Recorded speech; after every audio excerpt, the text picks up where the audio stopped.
అయితే ఒక పని చేద్దాం. సరే, మా మేకప్ అకాడమీ ఏదైతే ఉందో ఈ మేకప్ అకాడమీలోనే ట్రైనింగ్ అయ్యి సోను మోడల్ లైలాగా తయారైనటువంటి సందర్భంగా కంగ్రాచులేషన్స్ తెలియచెప్తూ ఉన్నాము టు యూ. మా అకాడమీ నుంచి మేకప్ ఇంత బాగా నేర్చుకున్నారు, ఇంకేమైనా నేర్చుకోవాలనుకుంటున్నారా? యాంకరింగ్ నేర్చుకుందాం అనుకుంటున్నాను అండి. మైక్ పట్టుకోగానే నాకు అర్థమైపోయింది, పట్టుకున్నటువంటి ఆ పద్ధతిని బట్టే అర్థమైపోతుంది మీకు యాంకరింగ్ అలవోకగా వచ్చేస్తుంది అని. ఇంకా anything else you want to ask నన్ను కానీ, లేకపోతే నేను యాక్చువల్లీ ఒక ఐటమ్ తెచ్చిన, అది ప్రవేశపెడితే. ఒక ఐటమ్ తెచ్చారా? ఎస్. ఒకసారి నాకు తెలియనటువంటి ఆ ఐటమ్ ఏంటో ఒకసారి స్క్రీన్ మీద ప్రవేశపెట్టండి. అయ్యో, నేను చెప్పలేదురా నాయనోయ్. ఒకసారి మధ్యలో ఉండేటువంటి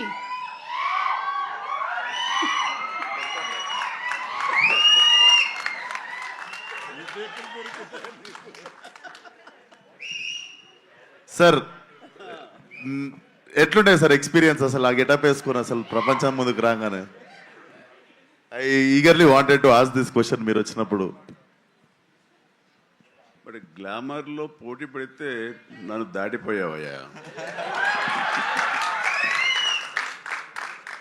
ఇక్కడంతా కొంచెం కళ ఎక్కువైంది, నీ దగ్గర మాత్రం బొద్దుగా ఉండేసరికి ఆ కళ అసలు వేరే. నాలాంటి వాడికే కొంచెం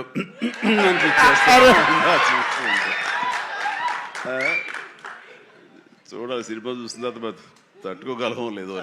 thank you so much sir, ఈ కాంప్లిమెంట్ లైఫ్ టైం గుర్తుపెట్టుకుంటాను. Love you sir. నేను చూసే కొన్ని డికేట్స్ అయిపోయిందా ఇది ఫొటోస్ చూసి. Good, thank you. But as actor I know sir, అంతమంది ముందు ఒక గెటప్ వేసుకొని బయటికి రావాలంటే definitely one of the inspiration అనుకుంటా sir. Thank you so much sir. Good. Chiranjeevi garu, ఒక క్వశ్చన్ అండి. ఆ రోజు మీరు ఆ గెటప్ వేసినప్పుడు మీ అమ్మగారి రియాక్షను, మీ ఆవిడ గారి రియాక్షను ఏమైనా గుర్తున్నాయా? వాళ్ళు నన్ను చూడలేకపోయారు, అసలు కనపడదు, మరి మీసాలు పెంచుదాకా మా ముందుకు రాకండి అన్నారు.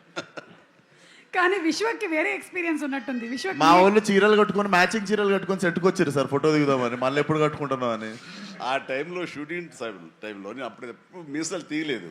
జంజాల్ గారు మీసాలు తీయాలి అని అన్నప్పుడు ఒకటే కండిషన్, ఒక 60-70 మంది పనిచేస్తున్నారు యూనిట్లో, అందరూ తీస్తేనే ఆఖరి తీసేవాడు నేను అవుతానని అందరితో తీయించాను మీసాలు. నేను ఒక్కడైనా ఆ రకంగా ఉండాల్సిన, అందరూ ఉండాలి సెట్లో, అందరూ తీశారు. స్టిల్ కూడా ఎక్కడ ఉండాలి సార్. ఈ ఐడియా నాకు వచ్చి అదిరిపోయేది సార్. అసలు అందరి చేత చీరలు కట్టించేవాడు. ఫస్ట్ మీ డైరెక్టర్ రామ్ నారాయణ గారితో మీసాలు తీయించారు అందరికి. అసలు నాకు ఈ ఐడియానే తట్టలేదు అసలు. అదే అంటే ఆ రోజుల్లోనే చిరంజీవి గారు చాలా కంఫర్ట్ ఉంటుంది తెలుసా, అందరికి తీసేస్తే నాకేముంది అన్నట్టుంటది అసలు. ఏం పర్వాలేదు విశ్వక్, ఈ రోజు మీరు ఇది మాట్లాడారు కదా, రేపటికల్లా మేము రెడీ అయిపోతుంది చూడండి. మీ మొత్తం డిపార్ట్మెంట్ అందరికీ కూడా మీసాలు గడ్డలు తీసేసి మా వాళ్ళు ఫోటోలు రెడీ చేసి పెట్టేస్తారు. ఎందుకు మీ ఫ్యాన్స్ అంతా చీరలు కట్టి వెళ్ళమని థియేటర్కి వదలొద్దు ఐడియా. చేసేస్తారు సార్ వాళ్ళు పాప మాల్కి. అంటే ఈ లైలా February 14th సింగిల్స్ వచ్చి థియేటర్లో కలవమని చెప్పాడు కాబట్టి ఎలా వస్తారు అనేది మీకే వదిలేస్తున్నాము, చూద్దాము ఎలా వస్తారు. So thank you so much Chiranjeevi garu, and thank you Vishwak. Okay, so I think ఈ మొత్తం సినిమాలో ఎవరికైనా చాలా టఫ్ కాంపిటీషన్ ఉందంటే పాపం హీరోయిన్కి. ఏ సినిమాలో అయినా సరే హీరోయిన్ అందంగా కనిపించింది, హీరో ఏమో హ్యాండ్సమ్గా కనిపించారు అని చెప్తారు. కానీ ఇక్కడ ఈ సినిమా విషయానికి వస్తే హీరో కూడా అందంగా కనిపిస్తుంది, హీరోయిన్ కూడా అందంగా కనిపిస్తుంది. రామ్మ ఆకాంక్ష, స్టేజ్ మీదకి రామ్మ, నీ కష్టాలు ఏంటో చెప్పుకోరా.